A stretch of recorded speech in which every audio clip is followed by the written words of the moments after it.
Good morning students, hope you all are well. So our today's video is about human health and disease.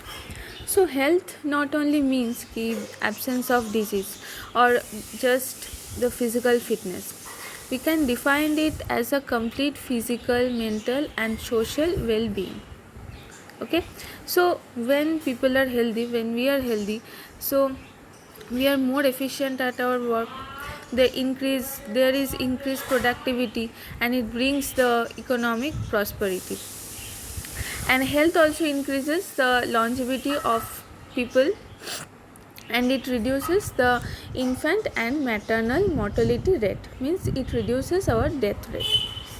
So there are different kind of disease: congenital disease and acquired disease. So congenital disease means which are genetically linked or which are inherited disease, like the hemophilia, color blindness, sickle cell anemia, all this. And acquired disease means after birth, which we acquire through some attack of the pathogens like bacteria, virus and all. Okay, so these microorganisms or these pathogens like virus, bacteria, protozoa, helminths, any kind of worms, so these are called the pathogens, and these are the biological disease causing elements. So there are some nutritional disease also, means there is loss of vitamin and loss of vitamin minerals in our diet, not getting proper carbohydrate and protein. This also sometimes develops some disease. And pollen grains, pollutants, all this sometimes develop some allergies. Okay, so this is also two types: infectious disease and non-infectious disease. So infectious disease means which disease can easily transmitted from person to person. Okay, that are called infectious disease, like AIDS, that is the most fatal and that is the most vital infectious disease. And non-infectious disease means it cannot transmit from person to person, like cancer, heart attack, any heart problems, all this. Okay, so let's discuss some bacterial disease. First is typhoid. So the pathogen or the bacterium, that is Salmonella typhi. What is the bacterium? Salmonella typhi. So Salmonella typhi is a bacteria that causes typhoid disease, means the fever in human beings. Okay, so how they enter in our body? They enter in our body through the small intestine, through our food and water. Okay, so this food and water contaminated with this bacterium, and they migrate to the organs through our blood system. So when if we will eat the contaminated food and water that is contaminated with this particular bacterium Salmonella typhi, this bacterium enter our body and different organs too through our blood, and that causes typhoid. In this fever or in this disease, there is sustained high fever, almost 39 to 40 degrees Celsius, weakness, stomach pain, headache, constipation, loss of appetite. These are some common symptoms of this disease. And if it is very severe case, then sometimes death occur. Okay, and there is a test that is called the Widal test, through which we can confirm that the individual is having the typhoid disease, through the Widal test. Okay, so our next disease is pneumonia, and that is also a bacterial disease, and that is also occurred by the Streptococcus pneumoniae and Haemophilus influenzae. So these are responsible for the disease that is pneumonia in human beings. Okay, so this disease infects the alveoli or the air sacs of our lungs. So as a result of this infection, these alveoli are filled with the fluid. Okay, when individuals have this type of this disease, the alveoli are filled with the fluids and that cause respiration problem. So what are the symptoms? Symptoms of pneumonia are fever, cough, headache, chills, etc. And in severe cases, the lips and fingernails may turn to grey to bluish in color, change its colors. Okay, so how a healthy person how the persons are getting infected with this disease. So if a healthy person acquires this infection, how? By inhaling the droplets, okay, that release from the infected person through sneezing or through coughing, right? Okay, so this all that about pneumonia. And amoebic dysentery, diphtheria, these are also some other bacterial disease. Now let's come to some viral disease. Common cold is a very common viral disease in human beings. So it is caused by one virus that is called rhinovirus, which what is the pathogen of this disease? Rhinovirus,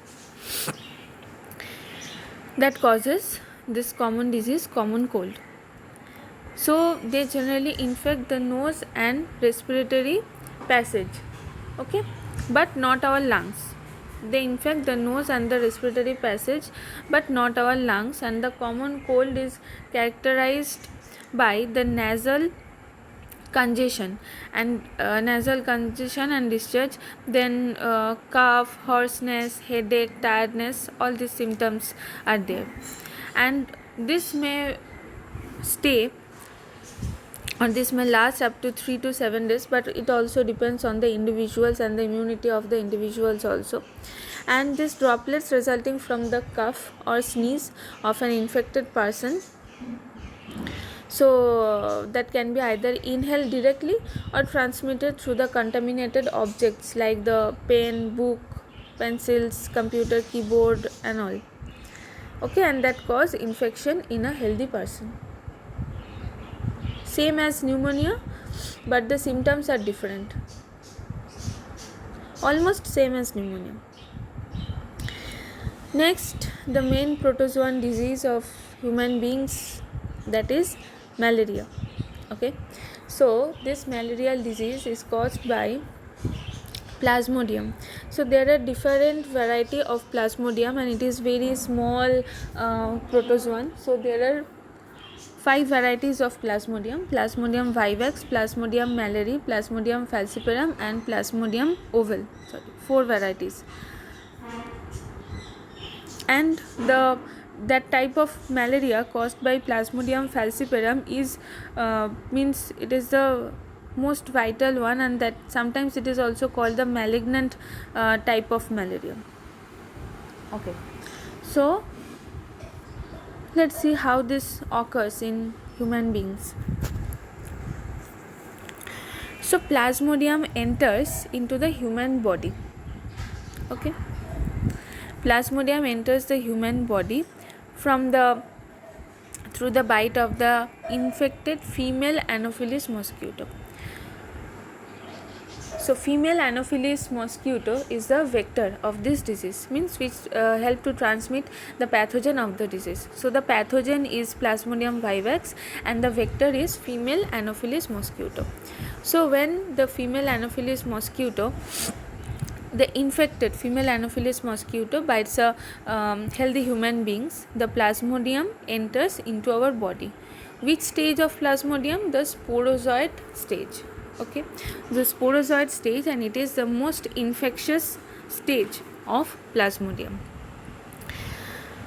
So when it gets entered in our body, it stays into our liver cell and then multiply and then divide in the liver cell. And after their division, they attack our red blood cells and destroy our red blood cell or rupture our red blood cell, okay. So when they are rupturing these red blood cells, they release one toxic substance that is known as hemozoin. They release one toxic substance that is known as hemozoin, okay. which causes the high fever every 3 to 4 days. And when this female Anopheles mosquito bites an infected person, this parasite enters into the female Anopheles mosquito, and there it undergoes for further development. The parasites multiply within them, means inside the female Anopheles mosquito, to form the sporozoid stage. That is mainly situated in the salivary gland, and this division or the multiplication to form the sporozoid stage, that is also occur in the salivary gland of the mosquito. So when this mosquito bites a normal or a healthy human, the sporozoid stage enter into our body and thereby initiating the events, means the division and the rupturing of the RBC, etc. So the malarial parasite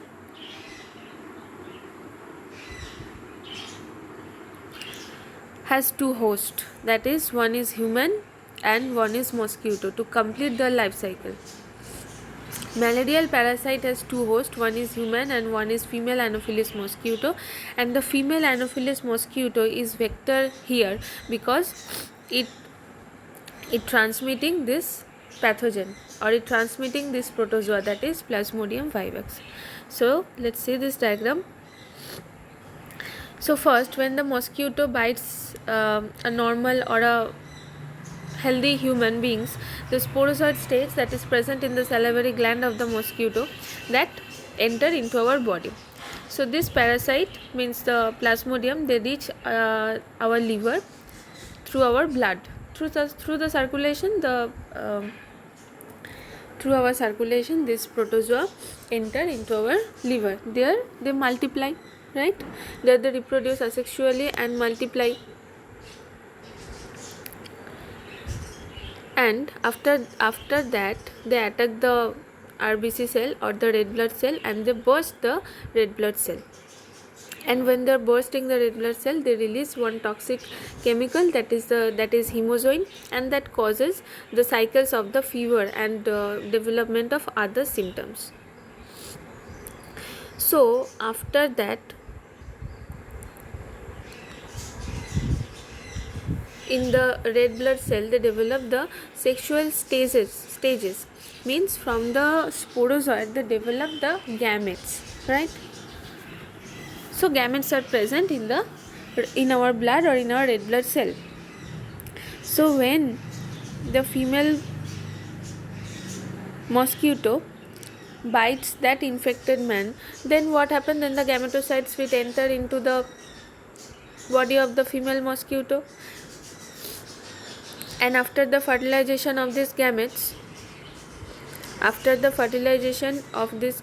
it goes into mosquito's intestine, where they develop the infective stage, that is the sporozoid. Okay, and when they develop the sporozoid stage, they migrate from the intestine to the salivary gland, and again when this infected female mosquito, which containing the Plasmodium vivax protozoa in its salivary gland, when it attacks or when it's bite the healthy person, the protozoa get transmitted into the human body. Okay, so the Plasmodium has two hosts, one is mosquito host and one is human host.